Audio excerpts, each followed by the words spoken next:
Good afternoon, my little baked potatoes. How are you? It's wee Paddy from across the shuck. And look, I'm sorry, I've been doing quite a lot of higher end knives recently, and I'm in this promotion with Ben Belkin's Jack Wolf knives. I make no apologies for that because I'm enjoying this is a ride that I'm really enjoying. They're beautiful knives, but I've been buying a lot of high end ones, or more high end than my usual budget, which I started off this channel with. So I've been missing my budget. So today I thought Saturday, throw something down. Let's make a little topic. Let's get an open tag going. And the open tag is my Magnificent Seven. What's yours? And these are Rough Riders. Now, we have four natural Rough Riders this way. I have one Queen knife, which is made by Rough Rider now. And then I have two Rough Rider reserves. If you can follow that, that would be brilliant. If you've got a Queen, if you've got two of these, but if not, just seven of your Rough Riders. The one thing I will say is, can you make them all different patterns? Because I don't want, if you can't put down three different patterns, doesn't really matter, or fill it out with just seven Rough Riders. But I wanted to stick with Rough Riders just to see how many different patterns. So if you've got unusual patterns, I really want to see them here.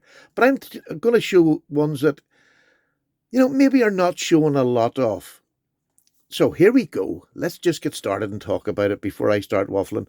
By the way, the reason I like Rough Riders is I bought these to get to see what patterns I liked. Full stop. That's what I bought them for full patterns that I liked. I found out they were fantastic knives and not just something to fill a channel with. These are great work knives, all of them. But when I carry an expensive knife, and this is my Jack Wolf knives that went on sale last night, there's only about 5 left at Fraymore Knives. Do not miss out. This pattern, the dog leg, honestly, when you get it in hand, it will shock you how ergonomic it is. It is beautiful. But when I'm carrying this, I like to take another slip joint. I'm in the UK, so we can't have locking knives legally. So carrying this as a secondary knife in my pocket means if somebody asks me for a knife, sorry, I'll put that over here. If somebody asks me for a knife, I'll just take this out of my pocket and hand it to them. And it's a perfectly serviceable, beautiful knife that I'm not going to worry. If the person breaks it, it's 20 quid. That's it, 15, 20 quid, whatever Rough Riders cost at the time. So it's not something you're going to worry about. And it's a slip joint. Everybody over here knows how to use a slip joint. And everybody should know how to use a slip joint because it's a very simple mechanism. I don't have to take these apart and service them. You blow them out, you oil them, and just keep on running. That's it. That's the joy of a slip joint. It's not complicated to own or use. You just use it. So I'm going to get started now before I go waffling. Here we go. Here's a Copperhead Rough Rider, and this is their brown jig bone, which I think they do fantastically well. It's just a lovely looking knife. It has your main clip point. Not a particularly strong backspring on this particular one, but you've got a high ricasso. So once you get up there when you're holding the knife, one, it gives me a full 4 fingers when I get up here. It's safe, so it's not going to close on you unless you do something silly. And if you do that, you deserve to be cut. But there you are. You have the main blade. Listen to that walk and talk. Isn't that just gorgeous? Half stops on it. This is like it's got to be a skinny clip because or Californian clip, really, because it is an upswept clip. Sorry, that's me Eddie out shouting outside. Somebody dared to walk past the caravan, but it's a lovely, and it's great for getting into places to hook things out, to clean out a spot on a bit of machinery or something. Just get it in. They sharpen easy. 440A is fantastic.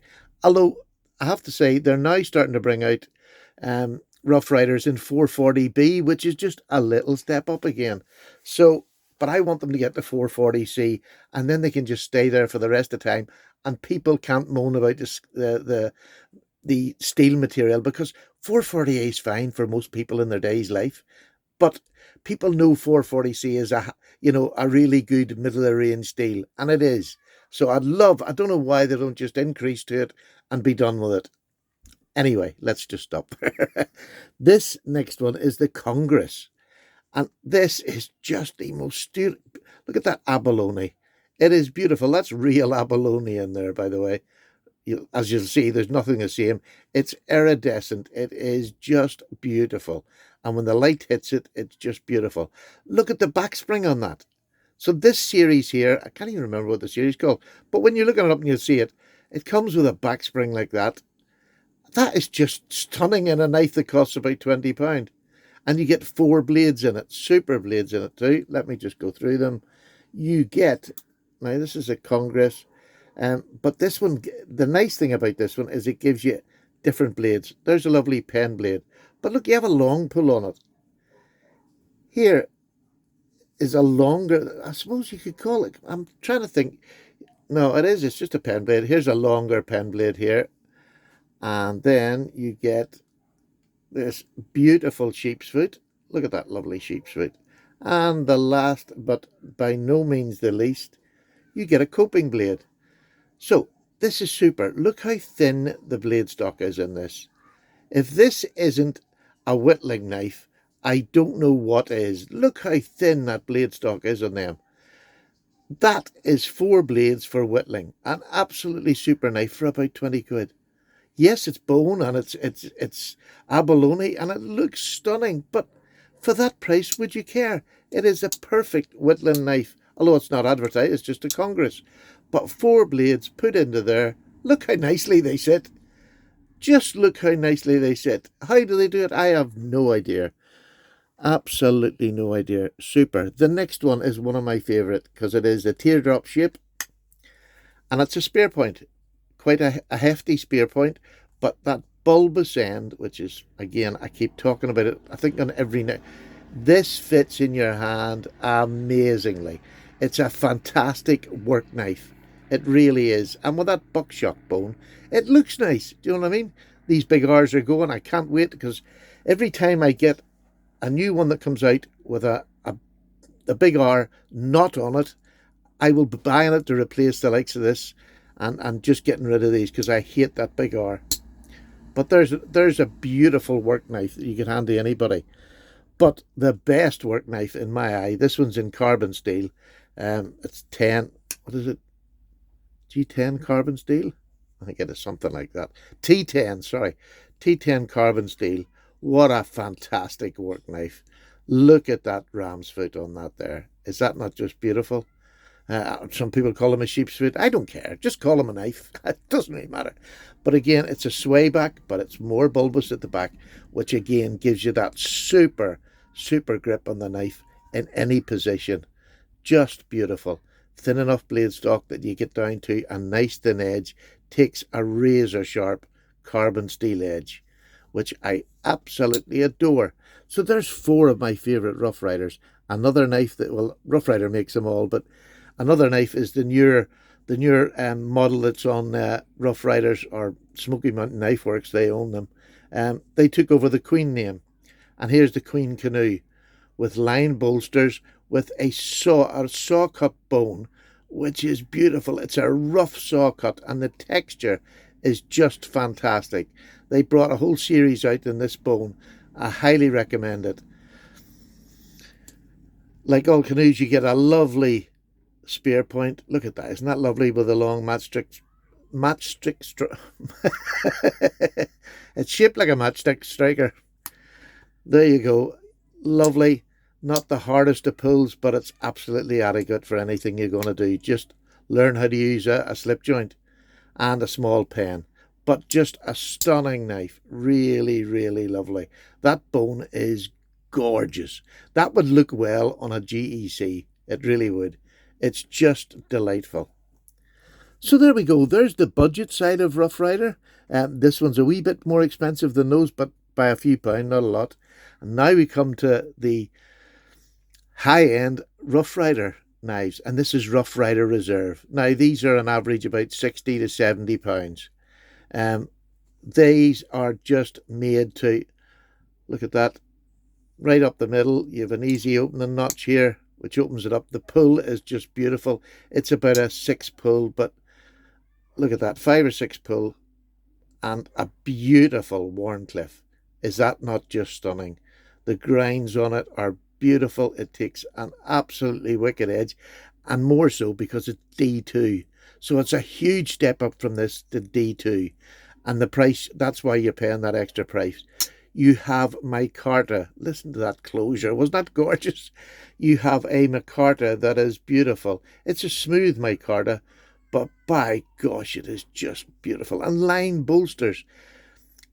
The fit and finish is unbelievable. Brass pins, and these are stainless steel, these ones. Uh, the bolster, I should say. It's a bare end, so there's no metal. You have a lanyard, but a very small lanyard hole, I would say indeed. And then this one, which, to be honest with you, we're not, we're just over the halfway point, but this is probably going to be my budget knife of the year. Now, it cost me £60 delivered. Look at that. Look at that fat spear point. I just love it. The end is not so much a bulbous end in this one, but it's fat enough that I can get 4 fingers on it if I put my hand right up to the castle, which is where I wanted to go in case I do get a knock from the back. I've never had one of them. And like I'm 63 now, and we've had slip joints here from I was a wee boy. So I've never, the only time I've ever done that is when I've tried to pull out of a cut, which is just carelessness. If you're cutting into a bit of wood, it gets stuck. Instead of pushing through, if you try to pull back, that will close your back spring on your finger if you're not careful. The only time I've ever done it, but I've never actually knocked it on something to do that. But you learn that when you do it, and once that fear of a slip joint goes away, and I don't care whether you live in America, Canada, Australia, a slip joint is a beautiful knife to have in the pocket. It's just small enough that it's not obtrusive, but it'll do your day's work without a doubt, and especially with D2 steel. These both are D2 steel. Listen to that half stop. Again, it's that probably 5.5, 6, but gorgeous, gorgeous shape in the knife. Thin behind the edge, thin blade stock. That's what you want in most slip joints for the slicing ability. Just gorgeous. So there you go. There's 7 of my Rough Rider knives. I've got 4 basic Rough Riders. I've got the Queen, and I've got 2 of the Rough Rider Reserve. Because these 2 outshine these by far, I'm sorry to say. Well, not sorry to say. Every company should have a higher end and a lower end knife. They really should. These are the lower end. This is the higher end. This was a step up, but not by a huge amount. Just by the fit and finish and line bolsters and things like that. Beautiful. There you go. What's yours? Let me see your Rough Rider collection broke down into, the different parts of the Rough Rider branch. So you've got the Rough Rider Reserve, the Queen, and the Rough Riders themselves. Right. I'm sure that's as clear as mud. I'm away for a wee cup of tea. Take care now. Bye-bye.